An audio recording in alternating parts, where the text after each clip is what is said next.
ప్రభునందు ప్రియ ఆత్మీయులారా, మీ అందరికీ యేసుక్రీస్తు నామములో హృదయపూర్వక వందనాలు.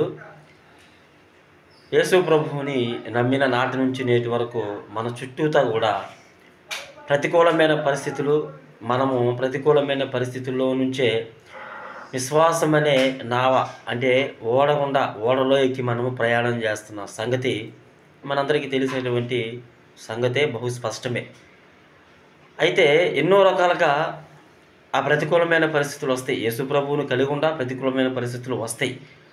అయితే మనము గుర్తుపెట్టుకోవాల్సిన సంగతి ఏంటంటే, యేసు ప్రభువులో ఉన్నాము, యేసు ప్రభు మనతో ఉన్నాడు, యేసు ప్రభువును కలిగి మనం ఉన్నాము.